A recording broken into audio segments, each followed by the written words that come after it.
to allow briefers to brief Congress directly about the current threats to the election system from foreign nations. Yeah, I thought you were retired. Did I misread that memo? Yeah, I think, once you're in that business and you have allegiance to it and you know how important it is, it's very easy to get upset when it gets politicized or it gets corrupted. I hear. Yale, are there any last-minute updates, shul-wise, before Yom Tov? Anything we should know that hasn't been publicized? No, other than, and I think I mentioned, we have an outdoor site available to us, which is why we've been somewhat delayed in getting out our seat, requests for people who want seats. The main reason we've been delayed is because I haven't gotten to it.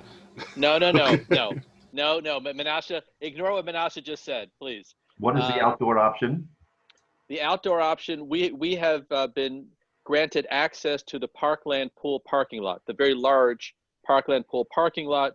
We are going to be putting a large tent, actually a combination of 2 tents on the parking lot, and it's going to significantly increase our minyan capacity. So we're still going to have the Belanovsky option with 2 minyanim, the social hall option with 2 minyanim, but we also are now going to have a tent which can hold a sizable number of people with social distancing and following all the rules, obviously, also with 2 minyanim.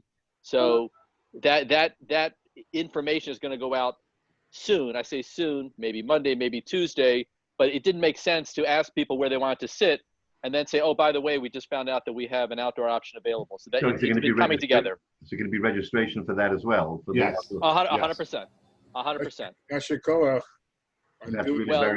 I would love to take credit for it, but I've been coordinating, but an awful lot of people have been working very hard, including the people who own the pool, who are grateful to us for purchasing their land, and so have been kind of jumping through some hoops on their end to make it available to us. So it's coming together.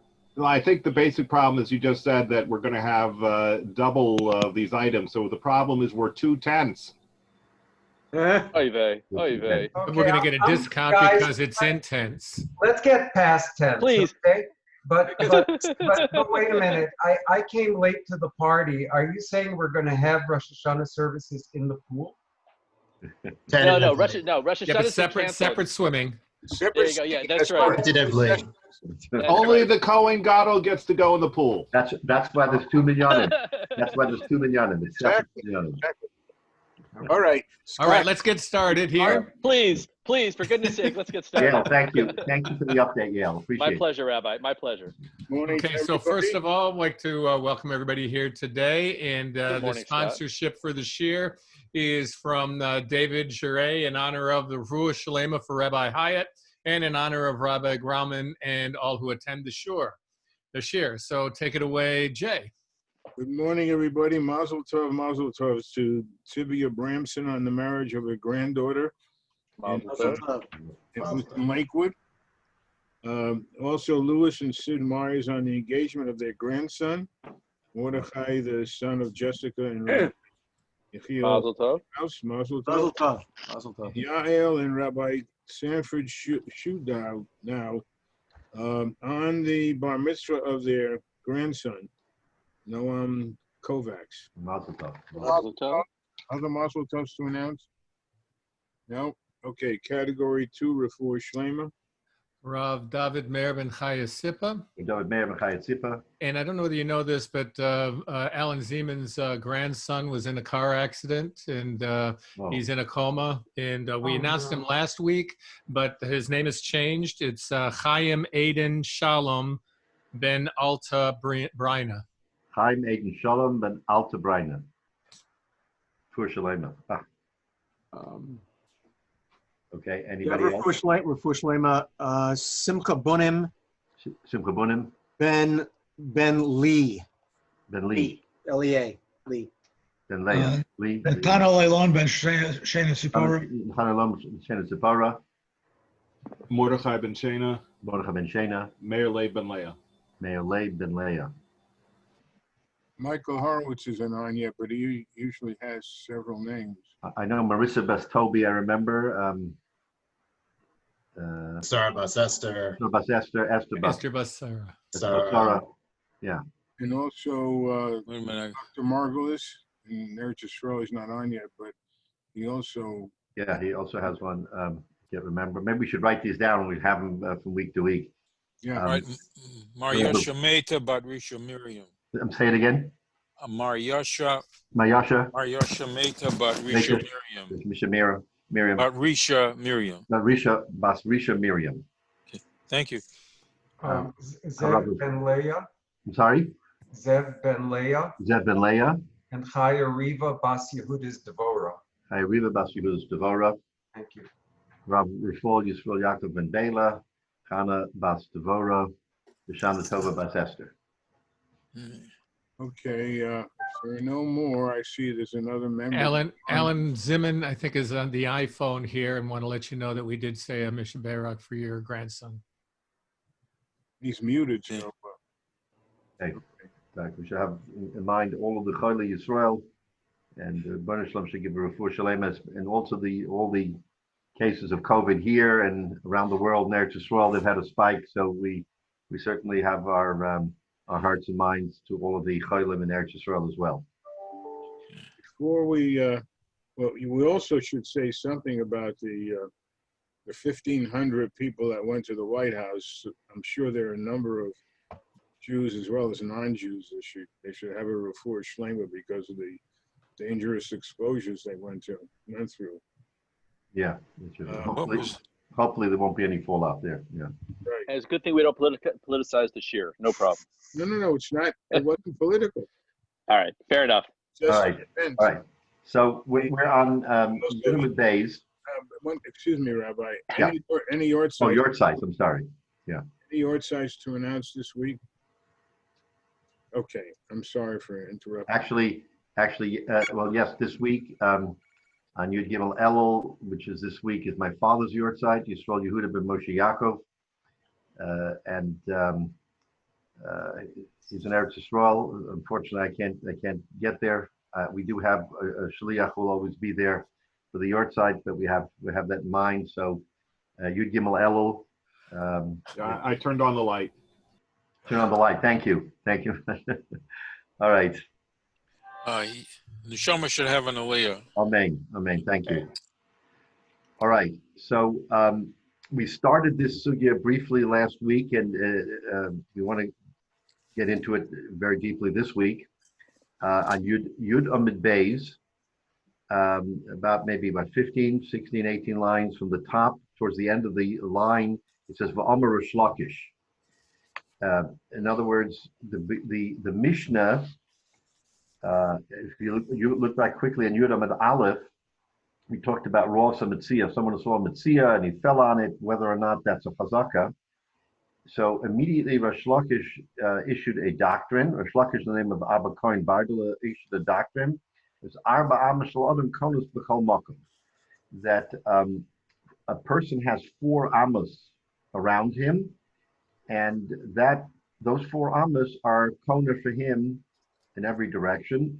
So that kicked off the whole discussion. So what does that mean with regard to someone who sees a Metzia and it's within his 4 Amos, whether or not he can be kona? So the Gemara went back and forth and talked about what happens if he renounces or doesn't renounce. So that was that sugya. Now, so the Gemara here says, because it quoted that portion of Rish Lakish, the Gemara, which it often does, now quoting another doctrine from Rish Lakish. And here, it's a little bit different. It does center somewhat on Arba Amos, but it's a different doctrine. What does he say? V'amar Rish Lakish, Mishum Abba Kohen Bardula, Ketana ein lo chotzer, ve'ein lo Arba Amos.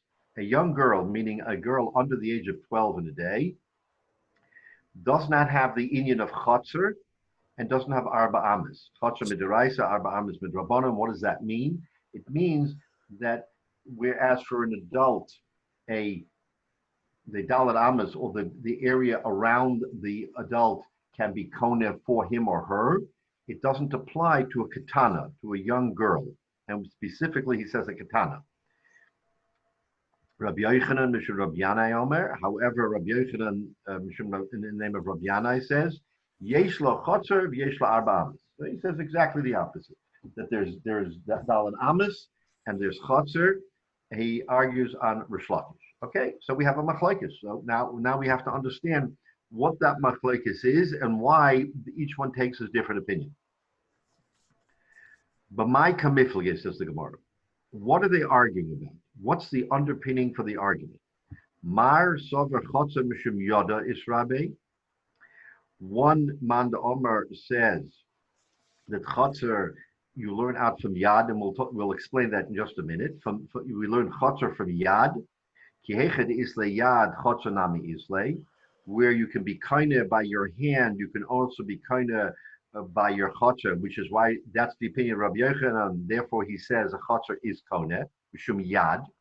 Umar savar chotzer mishum shlichus israbe. And Rish Lakish learns chotzer not from yad, but from shlichus, from being a shaliach. The chihecha, the shlichus lesle, chotzer nami lesle. Where there's no shlichus, there is no chotzer. All right, so let's look at Rashi, so we'll understand what this whole Gemara is talking about. Okay, it's the Rashi way up on top, the first of the narrower lines. Says Rashi, Katana ein lo chotzer, im zorak lo bala get. So this whole question starts with the question of get.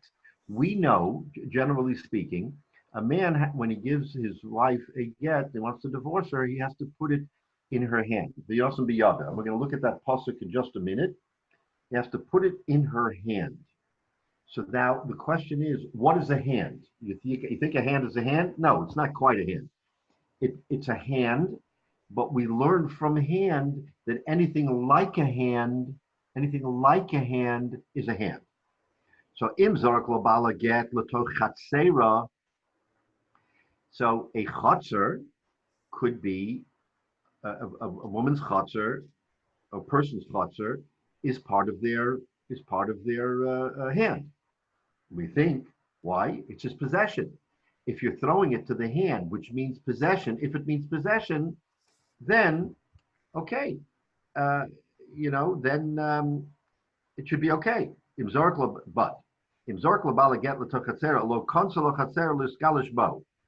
So, according to the view of Rish Lakish, if you throw it into the chotzer, you're not megarish.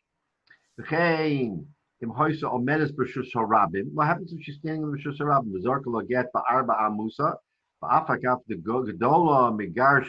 Even though a gedola, in other words, a woman over the age of 12 in the day, is garish. We know that for the Gemara tells us in Gittin, Hazara get the ishto b'soch beisa, hoishamedes b'Rishus Harabim, v'zarka lo karav lo megureshes.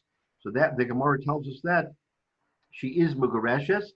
This is for a gedola, but a katana, says Rish Lakish, is not megureshes. You can't divorce her by throwing it into her chutzah. Can she be married at that age?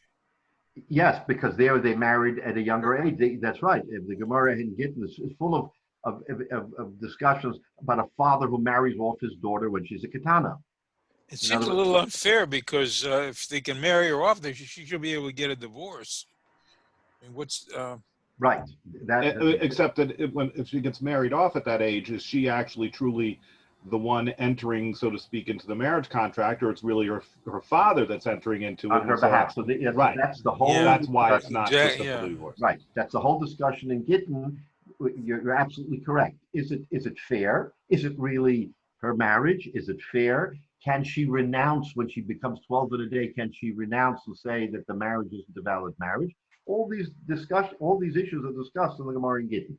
So we're sort of glossing over it for our purpose, but yes, all of those are valid questions in great detail. But for our purpose, the question is, she is married, and now she has to be divorced.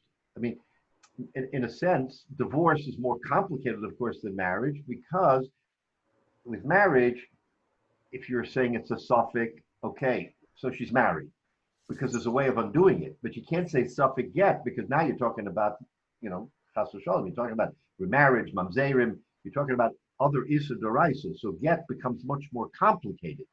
To undo is much more complicated than to actually do it.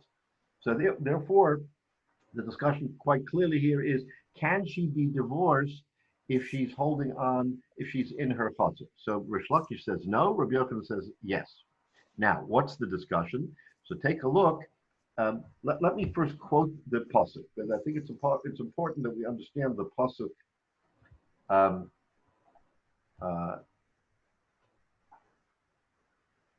And actually, it was this week's parsha, Parshas Kiseitse, where the Torah tells us about a man marrying the Isha Sanua, right? He marries a woman and then he doesn't want to stay married to her, so he's going to divorce her. So in that parsha, in Perek Tov Beis, the Torah tells us, Usneya, okay, it tells us, Usneya ha'ish ha'achron, v'kosav lo sefer karisus.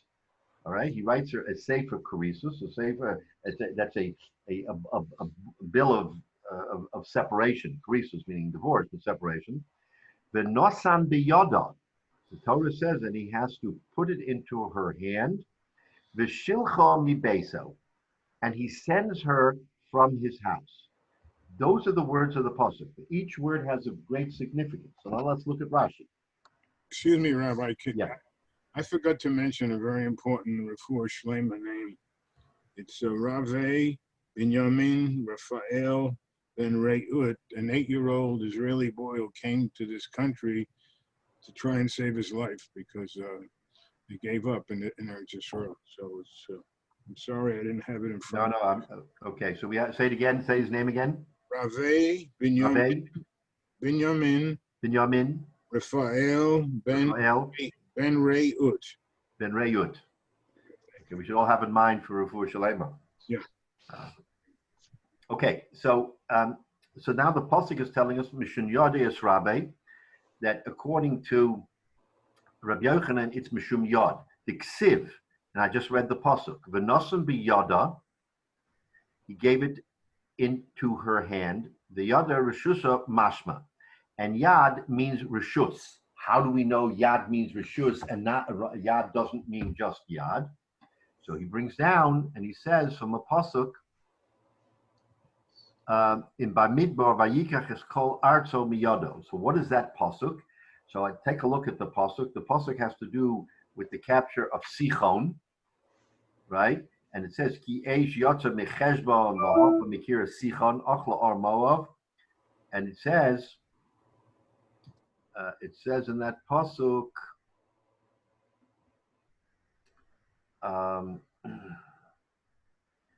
Here it is. Yeah, V'Yikach is called Arzo Miyado, and he took all of his lands Miyado from his hand on Arnon. So what do you mean he took from his hand?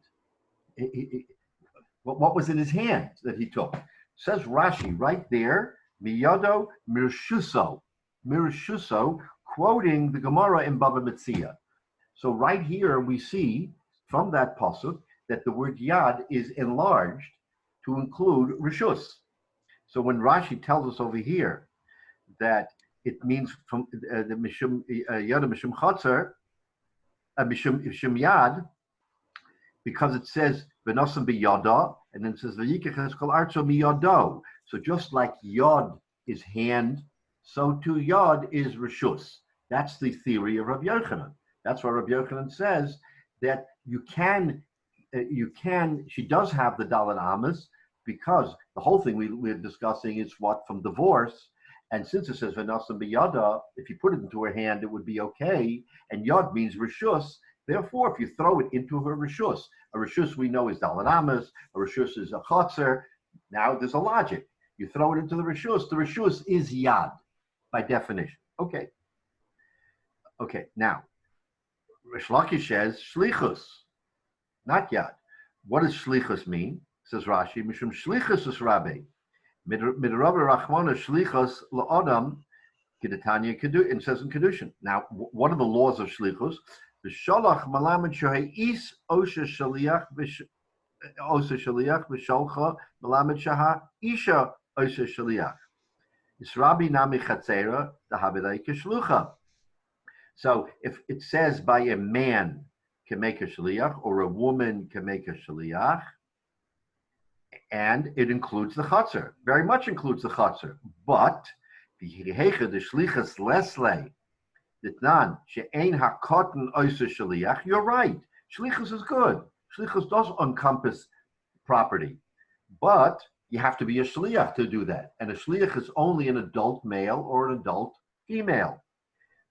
The chiksiv shlichus ben begitten ben bepesach ish ksiv.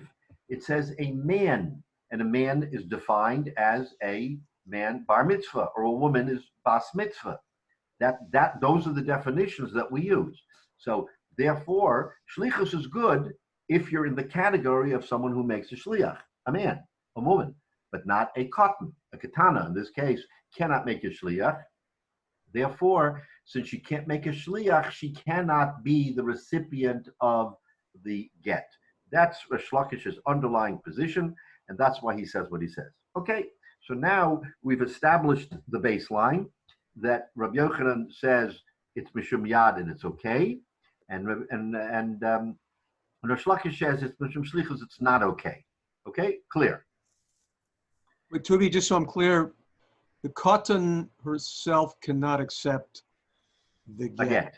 A get. But a shaliach can present it to her, or she can't even take it from the shaliach. No. What we're saying here is, yes. Oh, okay.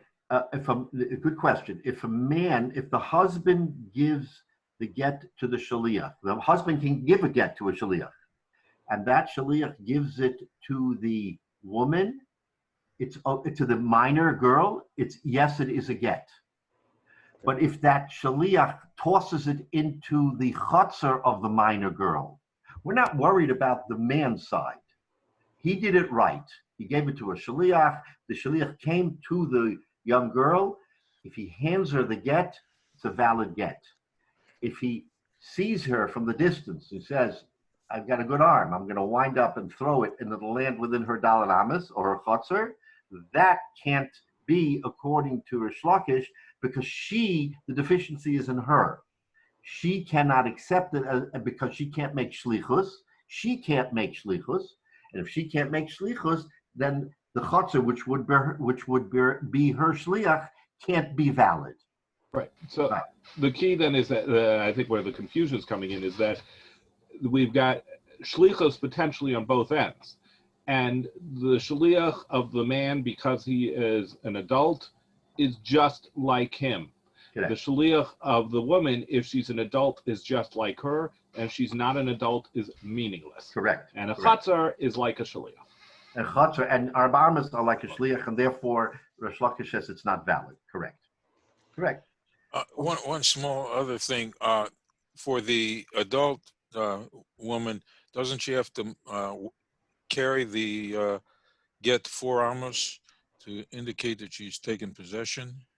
She doesn't have to carry it at all. The minute it lands within her dalet amas, it's as if he put it in her hand. Once you put it in her hand, she has to do nothing else. She doesn't have to walk, move, nothing. She has already received it, and receipt is confirmation of the get. Just the receipt. Right? She doesn't have to do anything. In other words, she doesn't have to do an affirmative action to validate the get. Okay, that's I don't know where I heard that. But Rish Lakish would say that that's not valid. Sorry, say again, Chaim? Rish Lakish would say that just giving it to her is not valid because, in other words... No, you can put it in her hand, it's valid. Why? If she's a shaliach of her father, why? No. Let's not confuse. A young girl is married off by her father. She is now a married woman. Okay. She belongs to her husband, so to speak, from the standpoint of Bible. That's what I meant. So, okay, so you can't throw her. In other words, when is Rish Lakish saying she cannot be a recipient of the get because she doesn't have shlichus rights? When is he saying that? Only when you throw it into her chutzner or her dalet amas. Oh, okay. Not into her hand. You give it. Right, then it's good. Right. That's fair. It's not that she can't be a recipient, it's that her shaliach. The shaliach can't be a recipient, and the shaliach is a chutzner or the dalet. I understand, yeah. Right. Can a young girl ever make a shaliach for something besides this? According to Rish Lakish, no. If she owns property and her father is not living, she can yorish property even though there's no it's still hers legally, so she should be able to do something about. Right. So there the whole discussion is whether she needs a guardian or someone who's a gadol to act on her behalf to do. You're right, because she's the owner. Mm. Right, she's the owner. So that's a different set of questions that we won't get into now. But it's not so 100% clear what you could do. According to Rish Lakish, a minor, the katana and shlichus are mutually exclusive. In other words, she cannot designate to give or receive through a shaliach. She doesn't have that koyach. Therefore, under that circumstance, he says, if you give it into her hand, so the problem isn't that she can't be divorced. Of course she can be divorced. You put it into her hand, and that's what the pasuk says, v'nosan biyada. The problem is, if it's not strictly biyada, what can you do? Rabbi Hyatt says the term biyada means rishus, because it's yad, and Rish Lakish says it can't mean rishus because of shlichus, and a katana can't have shlichus. That's what it boils down to. So now the Gemara asks a fascinating question. The Gemara says, okay, Frag the Gemara, mi iker man the Omar chotzum shum shlichus is Rabbi. The Gemara asks a question: how can there be anyone, meaning Rish Lakish, how can there be anyone who says chotzer is mishum shlichus? It's incongruous. Why? V'hatanya, we learned in a brisa as follows: Biyodo ainli ela yodo, gago chatzero v'karfifo menayin. When it says, okay, let's look at one more pasuk in the Torah. The Torah tells us in Parsha Shemos, with regard to theft, right? The Gemara says, the Torah says, "Imimotze biyodo hageneva." We have this pasuk already in a different context, which we discussed, and there it's the double word himotze. It doesn't say im timtza biyodo. If you find a geneva in his hands, it says himotze timotze biyodo, the geneva. There, the Torah is very specific, and it says it in a double lashon. Okay, so let's keep that in mind now. So the kasha here is, how can you possibly say yad is mishum chatzer, right? V'hatanya biyodo, it says biyodo ainli ela yodo. If you find the geneva in his hand, he has to pay kefil. Gago chatzero v'karfifa menayin. What's the kasha? The kasha is, what happens if the stolen property is not in his hand? It's on his roof, in his chotzer, in his general property. Karfifo means the surrounding property that belongs to him. So in other words, it's not in his hand. Is the Torah telling us that only if the geneva is in his hand he's chayiv, or does it include his possession, his gag, his roof? Correct, the Gemara Menayin, how do we know that he's still chayiv kefil? Talmud Lomar, the Torah tells us, himotze timtza mikol makom. It has to be in any place. In any place that's his, he's chayiv b'geneva. Frank the Gemara, with regard to that brisa, v'isol kedata chotzer mishum shlichus es rabbi. And if you're going to say that chotzer is mishum shlichus, like Rish Lakish, im kain motzinu shliach ledvar aveira, then you will find a case where shlichus is valid ledvar aveira, v'kaimelon ein shliach ledvar aveira. We know it's a black letter law. It's an absolute that ein shliach ledvar aveira. If I send you to go steal from Shimon, and you go ahead and do it, you are liable, I'm not. I have no liability for you stealing from Shimon, because ein shliach ledvar aveira, you did it on your own. You didn't do it, even though I asked you, but it doesn't matter, you did it on your own. Now, what's the kasha? The kasha is, if you're going to say that a person's roof or a person's chotzer or whatever is kona, what is that chotzer? A shaliach. Example, a cow that you own strays and leaves the barn and starts walking and walks around and walks into my chutzner, and I conveniently lock the door of the chutzner with the cow inside, I have now effectively stolen the cow. I didn't steal it with my hand. I stole it with my chutzner, because I walked into my chutzner and I locked the door behind the chutzner, and I now own this cow. So what happened? The chutzner was my shaliach.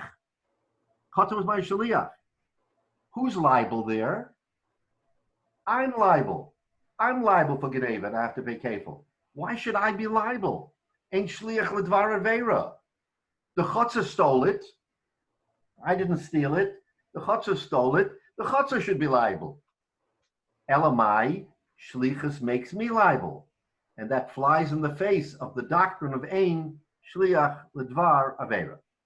Therefore, the Gemara opines, you can't hold like Rosh Lakish that it's mishum shlichus, because shlichus would get you into trouble. If it's because of shlichus, ein shliach l'dvar aveira, and here we see shliach l'dvar aveira. So, Rabbi? It's an astounding question. Go ahead. Okay, so if you're a young woman, you're not yet of age, and you close the barn door with the cattle in there, your chutzner is not is it not a shliach for you, right? Because you're not of age. So who's responsible for that? Who stole the animal? Well, the chutzner stole the animal. I mean, forget about whether the owner is a minor or not. Let's put that aside. The Torah is telling us, because it says the word timsa twice, right? Timatze timsa. We have to learn something out of that. It should have said im timsa biyado, if you find it. Simple speak. Torah says if you find an object in someone's hand and it's not his, he stole it, he has to pay kefil. The Torah goes ahead and says imotze timse. So because it says motze timse, the Torah wants to convey a message. So we're learning out that the message is imotze timse, that not only you are liable if you steal it, but if a shaliach on your behalf steals it, you're also liable. That's what we learned from that pasuk. It has nothing to do with whether you're a minor or not. That's just the law.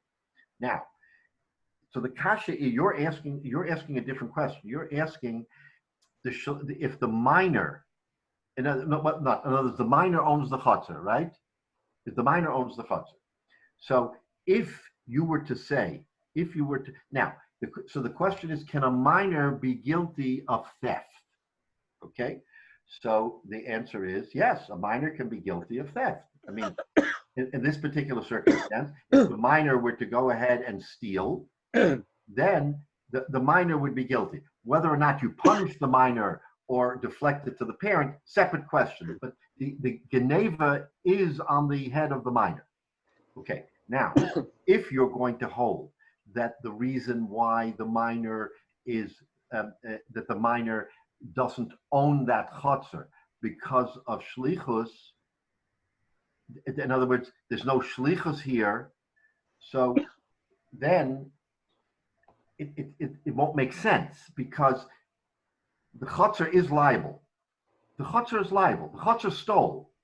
No matter how you look at it, the chutzner did steal that animal in practical terms, because the Torah says that a chutzner can be an extension of the person. If you're going to say it's because of shlichus and a girl can't have shlichus, then so that the father will be liable. Someone will be liable for that theft. So in the chain of events, there will be a shlichus here. Whether the girl herself has to pay or not, separate question. But there will be a liability here. And if there's a liability because of shlichus, we still come to the end game that there is shlichus l'dvar aveira, because you are responsible for your chutzner. If it's because of your hand, because you own it, no problem. It's your hand, you own it, you stole it. A chutzner is like your hand. But if that chutzner is your shaliach, and your shaliach should now be responsible of its own for stealing, yet that is deflected onto you, the minor girl, or your father, whatever, then you see that there is shlichus, l'dvar avera, because the chotzer is guilty. The chotzer can't be liable for kefil. Who's liable for kefil? The person behind the chotzer, right? The young girl, the father.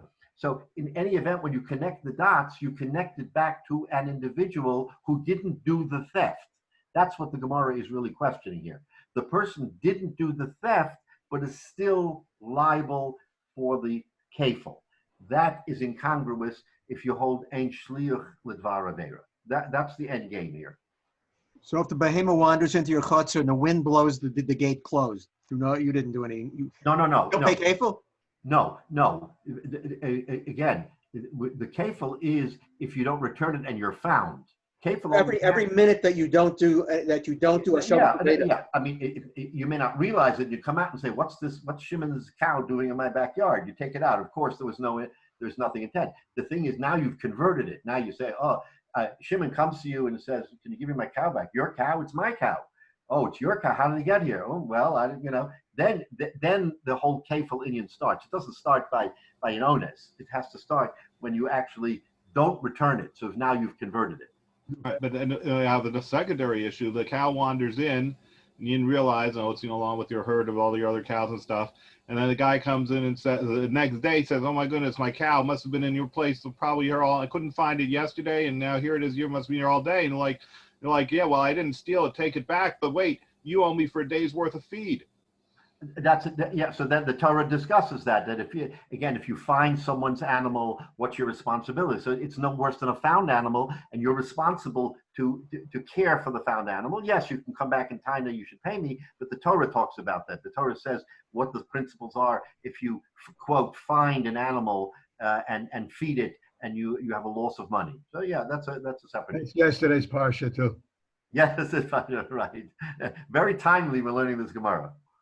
But you hear the kasha, it's a gavaldige kasha, ein shliach l'dvar avera, and here the chotzer is a shliach. Okay, so now we're going to have an interesting, there's a couple of different answers, but we're going to have an interesting understanding of what this means. So let's take a quick look at Rashi. Yado im hamse timse biyado. That was the pasuk. Says Rashi, Gago Chatzer v'Kafifa Menayin im Nichnus Hasham v'Nol b'Foneha legonva. The answer to all of your questions. He closes the door with the intent to steal it, rather than it locks by itself or anything like that. So Rashi says, im Nichnus Hasham, the animal went into the Chatzer v'Nol b'Foneha, and you closed it in front of her legonva shehu chayiv. So all he did was he didn't steal it. He just simply put the lock in, right? In Kain Matsinu Torah Shlichus L'Dvar Avera Lomer Shalucho Kamoso B'Chayva Shalech B'Masa Shaliach B'Kain Malam B'Kedushin, and we learn in Kedushin what Ein Shliach L'Dvar Avera. So this is the kasha. Comes Ravina Amar Ravina. Okay, no, it's not that straight. Heicha Amrin Ein Shliach L'Dvar Avera. When do we say ein shliach l'dvar avera? Heicha du shliach bar chayuvahu. I'm gonna put a caveat into this ein shliach l'dvar avera, and I'm gonna tell you that it's only when the shliach is bar chayuva. We'll see what that means in a minute. Aval b'chotzer delav bar chayuvahu mechayev shalcho. No kasha. You have to be a bar chiyuv. You have to have been commanded that you can't steal. A chotzer and a gag are not bar chiyuva, right? The chotzer wasn't at Sinai. In other words, you have to have the chiyuv not to steal. So if you steal, you're chayiv. But a chotzer can't do that. So therefore, that's the exception to the rule that your chotzer can steal, but can't be punished. Therefore, the punishment has to go to you, and we don't say shliach l'dvar avera, right? So that's his answer. So what Ravina wants to come and say is, really, Rish Lakish can be right that chotzer is mishum shlichus. Okay, I'm not going to say he's wrong. And shliach l'dvar avera. but you have to be a bar chayuva. You have to be responsible, a responsible individual, right?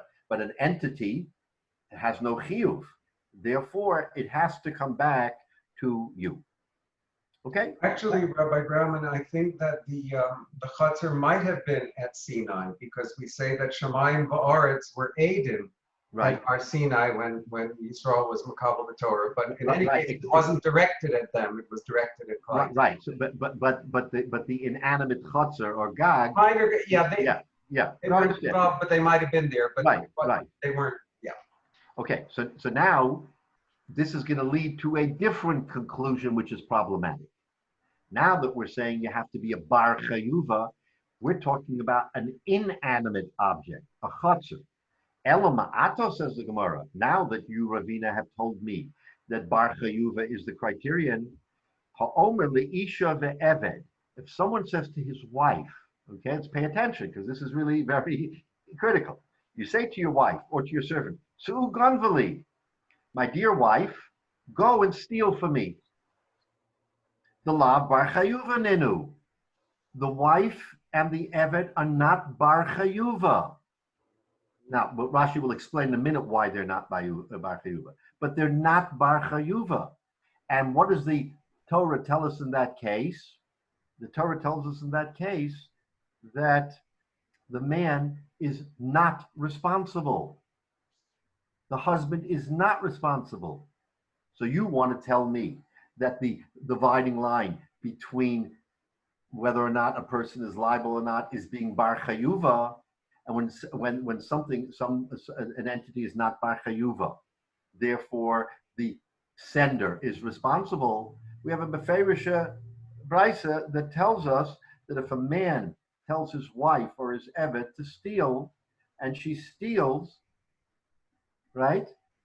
Then she's not considered a bar chayuva, the man is not responsible. Why are you telling me in the case of the chatzar that the man is responsible? Because of the bar chayuva distinction. Bar chayuva isn't the distinction, says the Gemara, because we see there in that particular instance that the man is not responsible if he sends his wife or his eved. Excuse me, Rabbi. Yeah. That's so hard to understand. Go ahead. Somebody who triggers or orders people to go do something, they're not responsible. But it's only two categories of people. And now let's understand why. Okay, right. Why would that be? So the answer is because neither a wife, I'm talking about al pi halacha now, a wife and an eved, when they enter into that arrangement, have no possessions of their own. In other words, an eved, everything he owns belongs to the master, and a wife, when she's married, her nechasim, the Gemara tells us, it's beferish, and nechasim belong to the husband. This is an eved ivri? It's an eved ivri, right? Right. And the nechasim belong to the husband. So she has no nechasim. She's not bar chayuva. You want to sue a married woman, you cannot collect from a married woman. She has no nechasim. You can't sue an eved, he has no nechasim. And it says beferish that if you sue the woman, you can't collect from the husband. You sue the eved, you can't collect from the master. As I state. So if you can't collect, that means they are not bar chayuva. They don't have a chiyuv.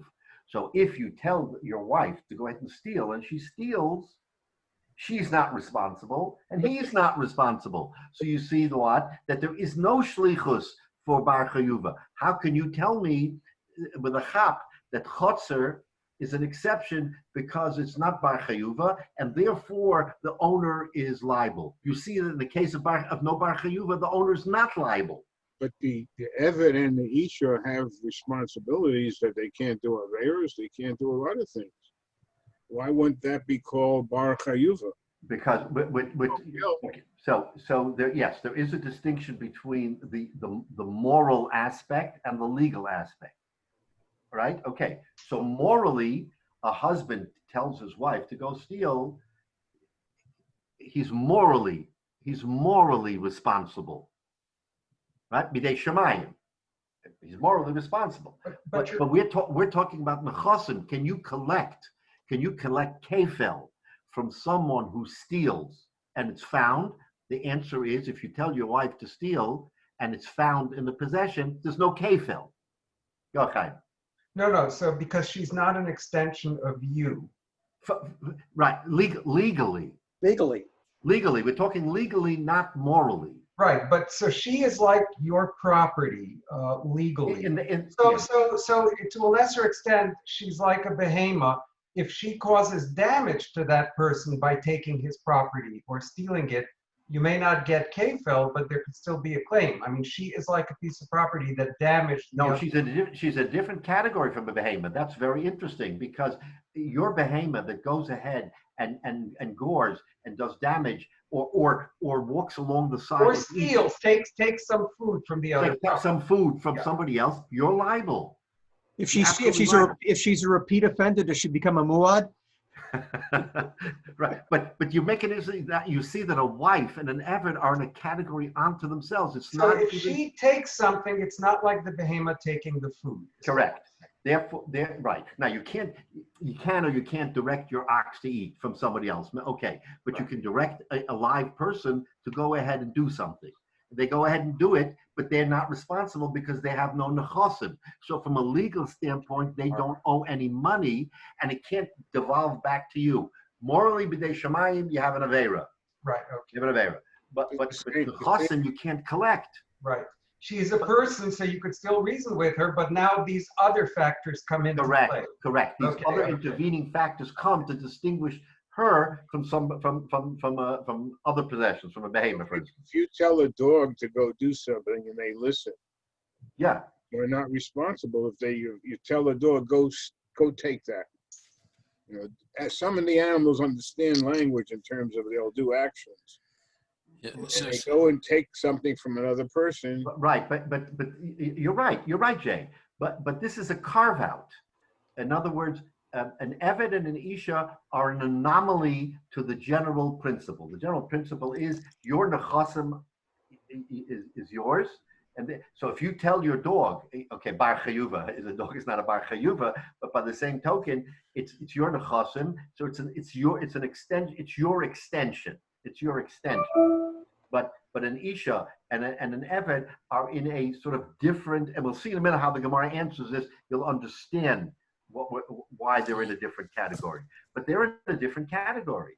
So if they're in a different category and they go ahead and do it, and you're not responsible, so we see that the description of bar chayuva isn't a valid distinction. That's the kasha here. Kasha is you want to make a distinction and say, Ravina, that if someone is a bar chayuva, is not a bar chayuva, therefore it's ein shliach ledvar aveira because they're not a bar chayuva. What about a wife? What about an eved? They're not a bar chayuva, and yet ein shliach ledvar aveira. You're not chayiv.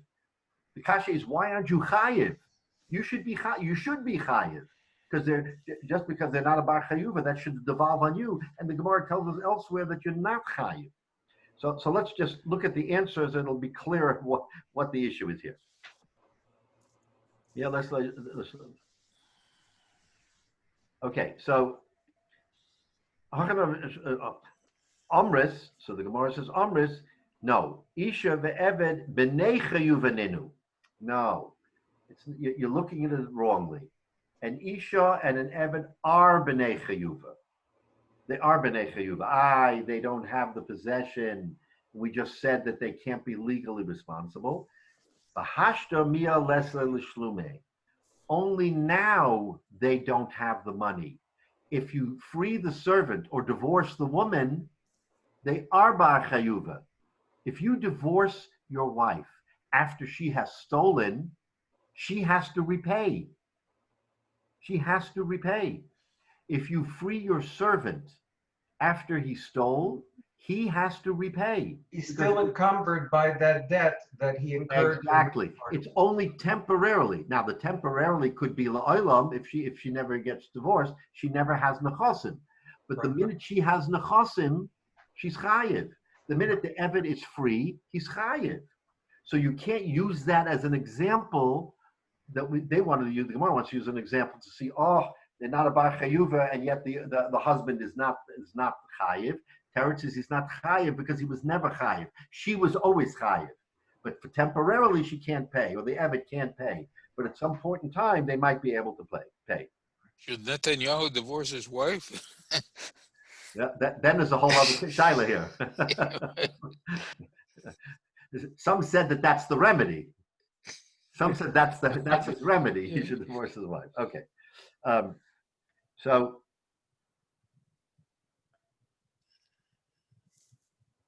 so now let's go. So let's.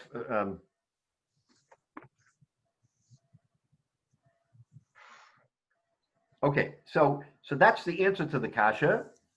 That's the answer to the kasha. That really, you could say there is Rish Lakish is right. He holds that that you learn out of shlichus. If you hold out of shlichus, how is it possible? Because we say en shlich l'dvar avera.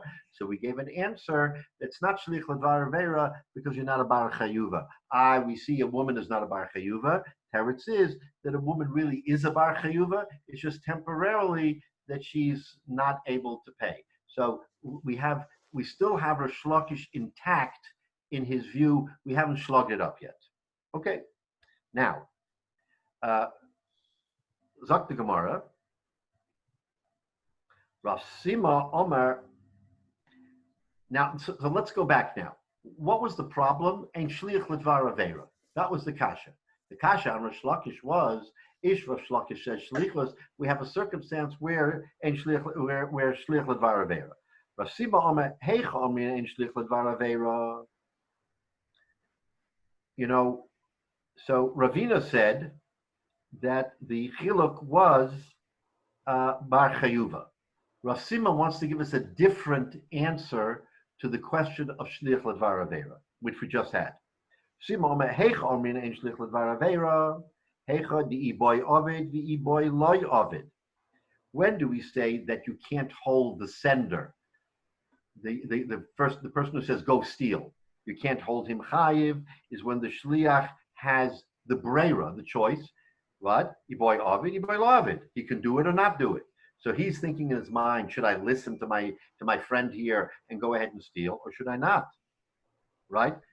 So according to Rav Sima, the issue here is boy ovid v'yiboy. Aval chotzer the bal korcha mosav ba machayev shlucho. But a chotzer can't mull over, should I steal, should I not steal, should I lock the door, should I not lock the door? A chotzer doesn't have that breira. So therefore, bal korcha mosav ba. So therefore, the reason why machayev the shliach is because he didn't give the shliach the chance to back out and choose. Okay, so that's different than saying because he's mechayev. It's a different approach. That approach we already saw didn't work. Rav Sima's approach is, when he's chayev, if I tell you steal and you have a choice to steal or not to steal, then my direction to you is cut off the moment you have that breira, and you have a choice not to steal or to steal. Now, Frank the Gemara Ma Benayu, what's the practical difference between Ravina's view of Chiyuv and Rav Sima's view of Iboy de Ovid v'Iboy lo Ovid? So the Gemara says, interestingly, Ika Benayu, there is the following chiluk. Okay, we're going to posit the following example. Koyin de Omaleli Yisrael. We have the Kahanim among us. David, you're a Koyin. And you go ahead and tell Chaim, who is a Yisrael, say v'kadishli isha gerusha. I want to marry this gerusha, which is what? It's forbidden to you al pi Torah. A Kohen can't marry a gerusha, but you want to marry this gerusha. Your wife shall be gesund. I'm reminded of I had a Rebbe in the yeshiva who, whenever it came to discussions of Isser Erevin, he would always use his. So my Rebbe's brother was the Telzer Rosh Yeshiva, Baruch Sorotsky. So he would always say, "As the Bruder Baruch is mezaneh." I mean, he takes his brother, the Rosh Yeshiva, as the Bruder Baruch is Mizana. You know, it's as far-fetched. But that was his example. So, but Mechila, I'm saying, if you go ahead and you want to marry this Gerusha, and you take Chaim and say, Chaim, you be my shliach and give her be my shliach to be Makadisher. Okay, we get the picture. You can't do it. You're a Kohen, but you're sending Chaim who's not a Kohen. So what do we say there? Kohen de Omer Yisrael say Bekadish li Isha Gerusha, or Inami. Another interesting case. Ish de Omer Isha. A man says to his woman, to his wife. Remember, the wife is not independently now Chayiv. A man says to his wife, Akfale Cotton. What is Akfale Cotton? So we have an Isur Doraisa that you can't cut Peyas Zakoncha. You cannot use a razor to cut the peya, in other words, the part of your hair that is near the temple. Okay, it's an Isur Doraisa. That's not an Isur on a woman. Interestingly enough, it's an Isur on a man, not a woman. So you have a little, okay, you have a child, and you say, you know, these fancy haircuts that everybody is taking today, where they have hair on their head, and then they have a circle around their head where there's no hair. And you see this hair on the head, and then literally from the eye down, there's no hair. That's the style. I have the opposite. I have hair over here, and there's a circle in the middle. Right. So here it's the other way around. The other way. So you have hair on top. So I want you, my wife, to go ahead and cut his hair like that. It's a nice style. Go ahead and cut it. By doing it, she's going to be cutting Peya Zekono. She's going to be cutting the Isur Doraisa, and she goes ahead and does it.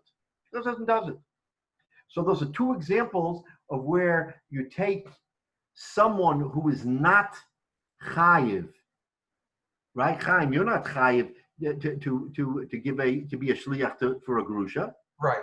But getting back to this example, what is the language here? The Amar Leila Isha Akfali Katan. Is she asking a katan to cut? Is he's telling the woman? Amar Leila Isha Akfali Katan. Cut my katan. Cut the hair of my katan, of my minor child. Cut the hair of my minor child, and cut off the peya. Oh, so this Isur vests even in a minor child. You're not allowed to cut the peya area of a minor child. Right. Okay. Right. But so he's telling his wife to. Now the Gemara, the Rashi will tell us why pick the cotton, not a gadol. But okay, we'll get there in a minute. All right. But he's telling his wife, go ahead, and she doesn't have that Isur. There's no Isur on her. It's only on a man. Right. So you go ahead and cut our child's hair and cut off the cut. So in each case, the shaliach has no liability, right? Shaliach is not a bar chayuva because they did nothing wrong, right?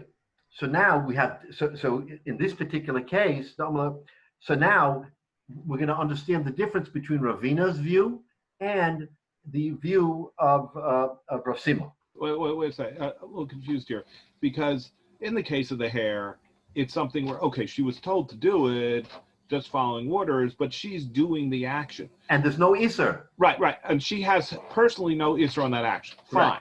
Right. When you tell Chaim to do this, to be or not you, the Kohen tells the Yisrael, be the Shaliach,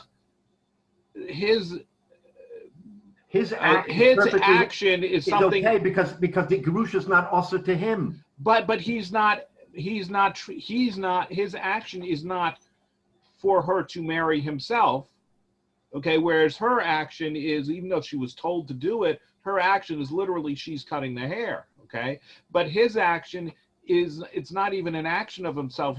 There is nothing but shlichus if you say, I am getting you married to somebody else. No. So Menashe, look at it this way. Okay, I think look at it this way.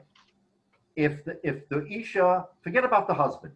Isha goes to her son and cuts his hair and violates the principle of the Torah. Is there an Isser? No. Chaim goes to a Gerusha and says, "Here, I want to marry you." Isser? No. Okay, so you have two instances where the act that the person is doing is no isser whatsoever. Correct. Now, let's attach the shaleach. The kohen sends chayim, kohen is liable. He's not allowed to. Husband sends wife, he's not allowed to. So they are same cases. It doesn't matter that Chaim is not going on his own behalf.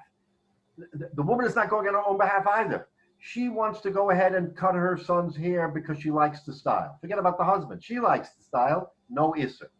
Chaim wants to marry the Gerusha, no isser.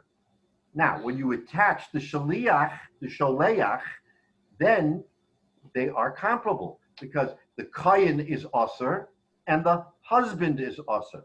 Kohen can't marry the Gerusha, husband can't cut the payah. Right, but the intermediary never had the isser to begin with.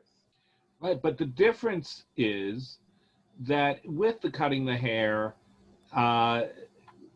whether she, let's say she said, "Oh no, he didn't tell me to do it myself." Either way, it's not not. Whereas with the shliach for the marriage, yeah, okay, it's something where if he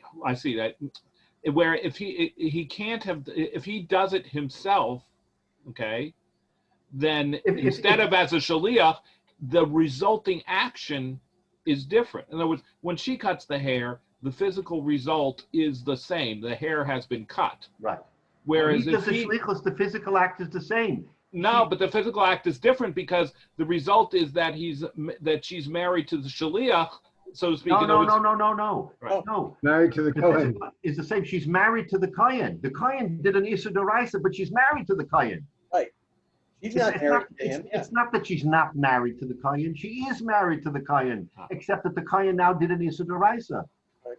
Well, so in the case of shlichus, is the end result that the end result is the same. The shlichus is the same. Okay, and the shlichus with the Kohen, it is the end result that this marriage was not permitted but valid as in halakhically status. Right. Right. Okay. It's a valid marriage, and he is under an Issa D'Oraisa not to marry a group. Oh, okay, so he's still over. It's not that the action never happened, but the shaliach, because he was not a Kohen himself, is not. But if that shaliach was a Kohen, then they'd both be in trouble. Okay, so now we'll give you one different example. If David is a Kohen and he says, "I want to marry that Gerusha," and he says to me, and I'm a Kohen, "Go and be my shaliach," and I'm a Kohen, Trouble. and I go ahead, then the shaliach is chayev because I'm a Kohen. And I couldn't marry her. Therefore, by being a shaliach for another kohen, I am liable. Now, would you both be liable?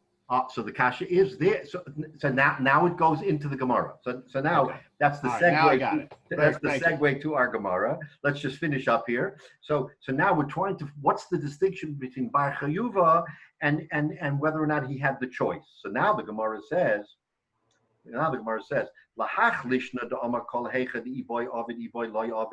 According to Rav Sima, who says that the distinction is, you know what the distinction is? The shaliach has a choice. I could do it or not do it.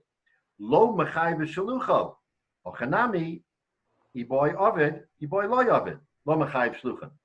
Just like in the case where, if he has the choice and he picks up the choice, he breaks the barrier, and the sender is no longer chayiv because he is now chayiv. So in this particular case, same thing. The shaliach is not chayiv. David is not chayiv if he sends him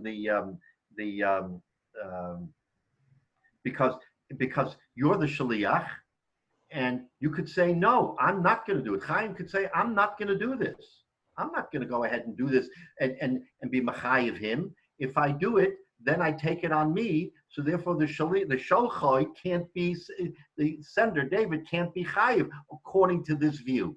According to this view, because he gave it to a shliach, ein shliach ledvar avera, Chaim would be doing the avera not himself, but for the kohen, for David. Therefore, he has the choice.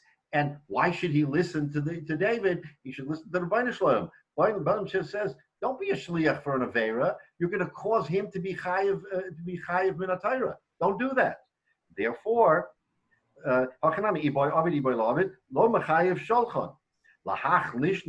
according to the view of Ravina, the Amrit kolhecha the shliach lav bar chayuva mechayiv. But if you're going to say that the only criteria is he a bar chayuva, Chaim is not a bar chayuva. The wife who did the cutting is not a bar chayuva because they have no inherent liability of their own. And if that's the criterion, that you have to have inherent liability, right? Then, la bar chayuva, mechayev shalcho. Therefore, the shaliach is chayev. So in this instance, according to Ravina, the shaliach, mechayev shalcho, the sender is chayev, and according to Rav Sima, the sender is not chayev. Because in the case of Ravina, the shaliach had independent knowledge, or independent capability, I should say, and therefore that breaks the barrier between the sender and the event. That's Rav Sima's view. According to Ravina, no, it's whether he's a bar chayuva or not. If he's not a bar chayuva, then the barrier is never broken. It went directly from sender to the event. So if the man tells his wife, cut the child's hair, and she's not a bar chayuva, then she's invisible here. So who in effect did it?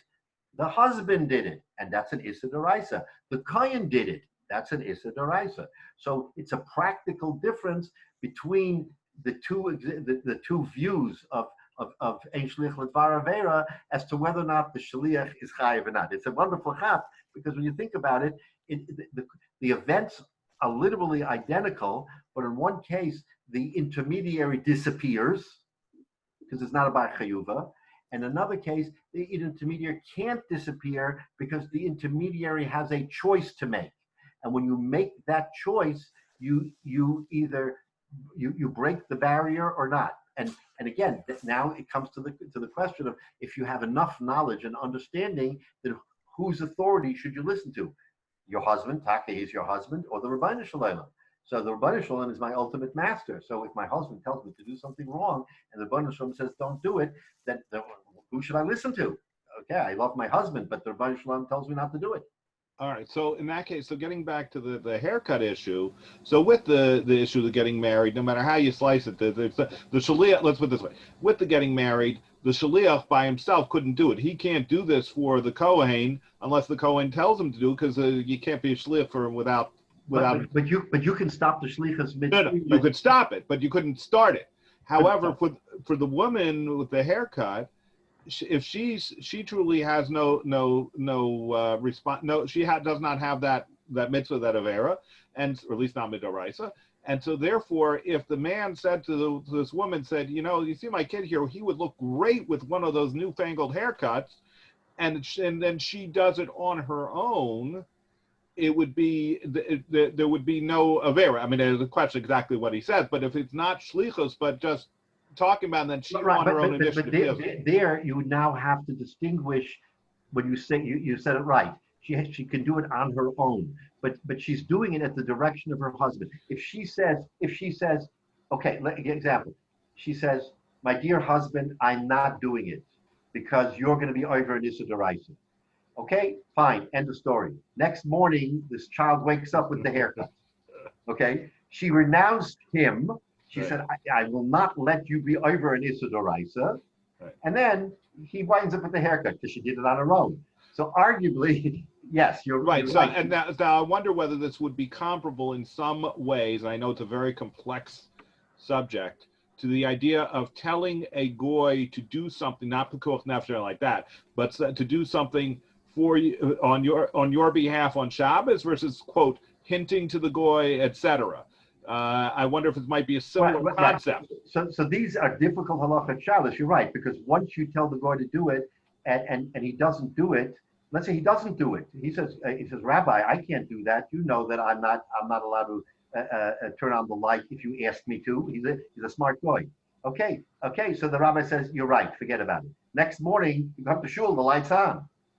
So what's the pshat? Did he do it or did he not do it? Did he do it of his own volition? Right. So now you're entering into the realm of of an area that you're right. You have to ask your local rabbi. I mean, you clearly shouldn't do it. Once you've done it, have you implanted the idea to the point where if it's done, it comes back to you no matter what? Different shaila. That I don't know. So you do it once removed. You tell a minor to tell a goy to do it. You tell a minor. Welcome to Harama land. Right. You see that? You see, we can really go to town here. But it's a beautiful distinction when you think about now. Just let me say one word because we're running a little late, so we'll stop here. But you see the beautiful distinction. Now let's take a quick look. Okay, so let's look at this Rashi. This one Rashi here. The Kadishli Isha Grusha. So the Kohen says to the Shaliach, "Be my Shaliach to marry this divorced woman." Mishas Kedushin over Mishum Lo Yikachu. At the time of Kedushin, the Kohen is over the lav of Lo Yikachu that he may not take in married a divorced woman. Now look at the two dots. Now look at that. Isha Eina Bahazharas Lo Takifu. A woman is not included in the warning in the Torah Lo Sokifu. The Fisha Eina Bebal Tashchis Peyas the Koncha. She is not herself in the parsha of Baal Tashchis Peyas Koncha. She does not have a zaken. She does not have the iser on her own temple, so to speak, to cut the payah. That's only on a man. So she doesn't even have the ability, if she did it on herself, to have a lav. There's no lav there. Okay? Now, if it's a cotton, if someone is, in other words, cuts the hair of the cotton, chayiv shehamakiv v'hazhara nikuf. Iksiv lo sakifu echad hanikuf ve'echad hamakiv. Interestingly, in the case of cutting the hair, there is a lav on the cutter and the cuttee. If I come to you and I say, I'd like to style your hair, right? Richard, I like your hairstyle. I want to cut your hair. And this is what I'm going to do to you. And you say, sure. And then I cut your payah because I told you I would cut it. You're liable as well as me. You can't say, sure, do it. The isser is on you and on me. But a cotton doesn't have that isser. The cotton doesn't have that isser because he himself is not a bar chiyuva. So a makif is a cotton chayiv shehamakif b'hazor kinikuf tiksiv lo sakifu echad hanikuf ve'echad hamakif. The recipient and the makif b'mashma. The cotton, the knocket. So why does he pick a cotton? Why can't he pick a gadol? Mishum the stama gadol lo shavik lafuke nafshe. Because a gadol wouldn't allow himself to have it done. Because a gadol knows that it's forbidden. A cotton, what does a cotton know? You're going to give me a hairstyle? Give me a hairstyle. So there is no isser. He picks the cotton for that reason, because otherwise you'd have a shaila of the nikuf, the recipient, also being in violation. And we don't want to put that extra layer into it. But the truth of the matter is that the nikuf is also chayiv, doesn't take away from the makif. The fact that the recipient gets it doesn't take away from the person who is doing it. So we want to make it clean and say it's talking about a cotton, and you went ahead. Okay, all right. So here we're going to stop here. So now we see the distinction. The Gemara will pick up from here with another interesting kasha before we end the sugya. But again, for our purposes, we're left with these two different views of what the reason of ein shlich ledvar avera when you're dealing with someone who is himself not responsible, and then the Gemara has a machlokes whether it's because you're not mechuyev or because you didn't make the right choice, and therein lies the chiluk.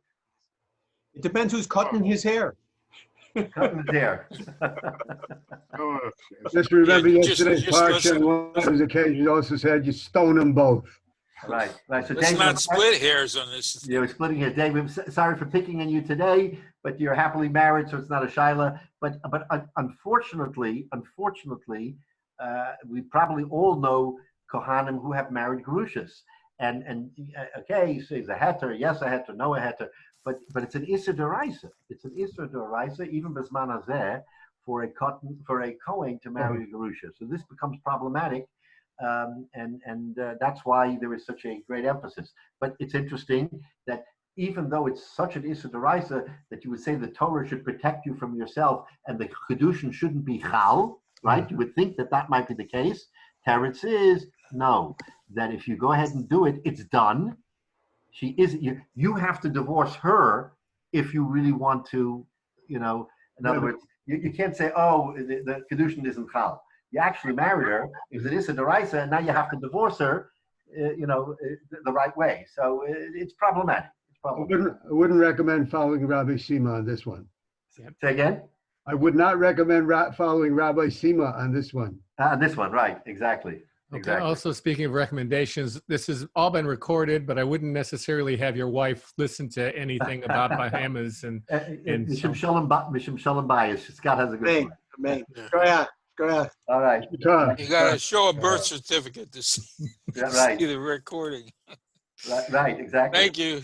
All right. Thank you, Everybody Rabbi. be well. Have a wonderful week. Have a good day. A good day. Thank you, everybody.